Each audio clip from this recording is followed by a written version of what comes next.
मेरे प्यारे दोस्तों, मनी मंत्रा प्रो में आपका स्वागत है। दोस्तों, आज हम आपको एक बड़े काम की बात बताने वाले हैं। पहले थोड़ा सा राजनीतिक संदेश होगा, इसके बाद फिर दूसरे काम की बात होगी। राजनीतिक संदेश ये है कि हमारे देश की विपक्षी दल हमेशा सरकार पर इल्जाम लगाते हैं कि सरकार ने उद्योग धंधों को बर्बाद कर दिया है, मार्केट खराब कर दिया है, देश में बड़ी गरीबी और जो है हमारे देश की इंडस्ट्रीज सही ढंग से काम नहीं कर पा रही हैं, बहुत परेशानियां हैं, उद्योग धंधे बंद होने के कगार में हैं, वगैरह वगैरह वगैरह। लेकिन मैं आपको बताना चाहूंगा कि हमारे देश के एक प्रमुख विपक्षी नेता राजीव राहुल गांधी, जी हाँ, राहुल गांधी जी ने पिछले 10 वर्षों में इसी देश की कुछ गिनी चुनी इंडस्ट्रीज में उनके शेयर खरीदे और उन्हें 4200% तक का मुनाफा हुआ है। जी हाँ, आप चाहें तो उनका पोर्टफोलियो देख सकते हैं और उन पोर्टफोलियो से उन्हें काफी फायदा हुआ है। यानी कि ये बात ये सिद्ध करने के लिए काफी है कि जो ये बातें या ये जो र्यूमर या प्रोपोगंडा फैलाया जा रहा है कि देश के उद्योग धंधे बंद होने की कगार पे है, देश जो है मंदी की गिरफ्त में है, हमारा देश जो है तरक्की नहीं कर रहा है, मोदी जी जो है झूठी घोषणाएं कर रहे हैं, ये सब बकवास बातें हैं। क्योंकि हमारे देश के जो प्रमुख विपक्षी दल के जो सबसे प्रमुख नेता हैं, राहुल गांधी जी, उन्होंने भी अपने जो पैसों को शेयर बाजार में निवेश करके 4200% तक का शेयरों में फायदा उठाया है। तो आप समझ सकते हैं कि हमारे देश की वित्तीय हालत कितनी अच्छी है। और अगर आपको पता हो तो आपको पता होना चाहिए कि हमारे देश का जो डॉलर रिजर्व है वो करीब 650 बिलियन डॉलर से ऊपर पहुंच चुका है। यानी कि पूरी दुनिया में हमारे पास अब चौथा जो है सबसे बड़ा जो रिजर्व जो है डॉलरों का वो तैयार हो चुका है, पूल जो है हमारे पास तैयार है। खैर, अब हम बात करेंगे शेयर बाजार की। जैसा कि आप जानते हैं कि शेयर बाजार जो है आपको घर बैठे सिर्फ आपकी बुद्धिमत्ता से किए हुए निवेश को लेकर एक बहुत अच्छी कमाई का साधन बन सकता है। शेयर बाजार अगर आप देखें तो कुछ समय पहले एक लेवल पे था, आज वो 70,000 रुपए के लेवल को बीएसई इंडेक्स जो है क्रॉस कर चुका है।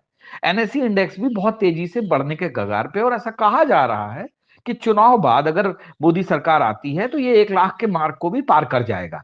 यानी कि हम $5 ट्रिलियन की अर्थव्यवस्था बनने की कगार पे हैं। और $5 ट्रिलियन की अर्थव्यवस्था बनने तक हमारे देश का शेयर बाजार झूम कर चलेगा, बहुत ज्यादा फायदा होगा।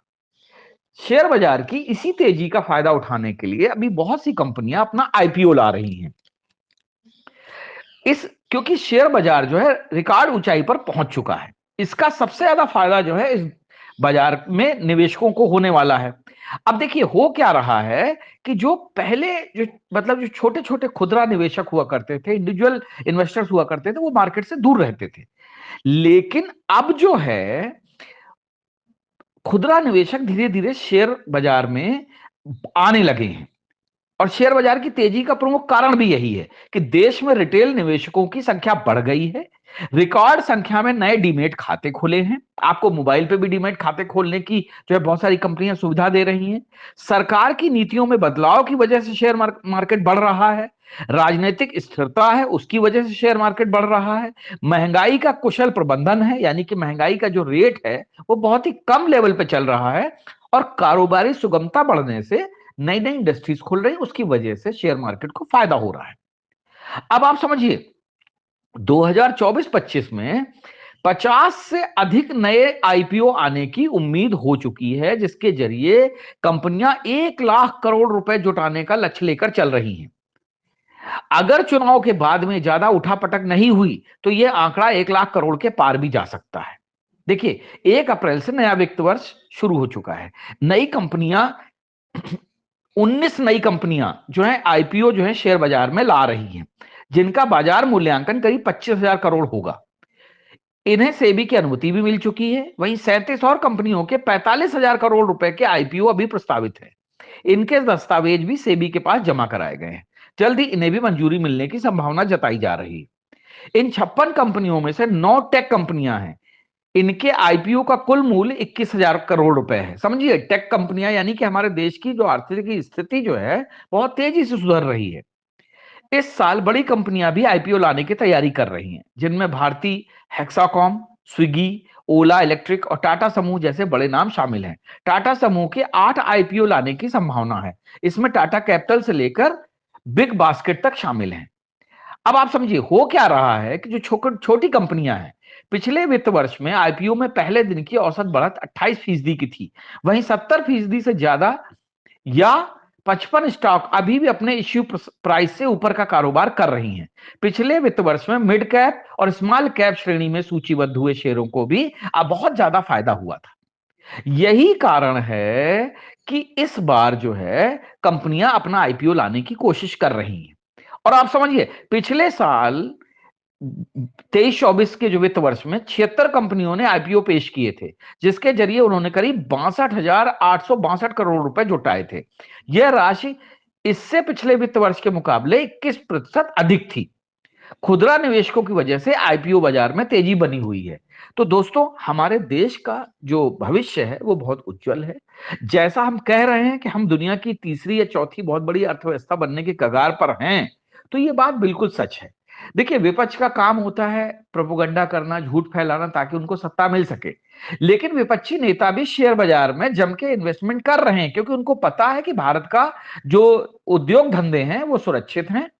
और सबसे बड़ी बात क्या है कि मैं इस चीज को बताना चाहूंगा कि जिन अडानी के लिए बहुत सारे नेता जो हैं रात दिन गालियां देते हैं, उन्हीं अडानी की कंपनियों में बहुत सारे नेताओं ने भर भर के पैसा इन्वेस्ट किया हुआ है।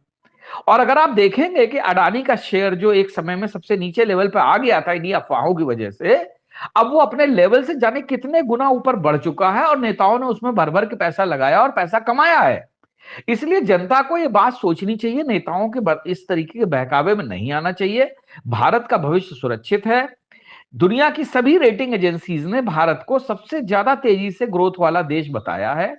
जहां पर कि दुनिया के बड़े बड़े देश नेगेटिव में अपनी ग्रोथ लेके जा रहे हैं, वहीं हमारा ग्रोथ रेट 8% रहने का इस साल अनुमान है और आने वाले समय में इसके और भी ग्रोथ रेट बढ़ने का अनुमान है। तो जैसे जैसे ग्रोथ रेट बढ़ेगी वैसे ही हमारे शेयर बाजार की हालत और सुधरेगी, लोगों को और मुनाफा होगा। तो इसलिए घबराइए नहीं, देश की प्रगति में सहायक बनिए, समझ बूझकर वोटिंग करिए। वोटिंग इसलिए करिए ताकि आने वाला भविष्य आपका सुरक्षित हो। जात पात पर या किसी धर्म विशेष के अनुसार इसके आधार पर आप वोट ना करें। यह देखें कि आपका फायदा कौन सा दल कर सकता है, किस दल के आने से शेयर बाजार में या आपके देश में स्थिरता आएगी और कौन सा दल आपको एक बेहतर भविष्य दे सकता है। इन बातों का ध्यान रखें। अगर आपको मेरी बात अच्छी लगी हो तो लाइक करें, सब्सक्राइब करें और किन विषयों पे आप हमसे और सुनना चाहते हैं हमें बताएं। जय हिंद, जय भारत।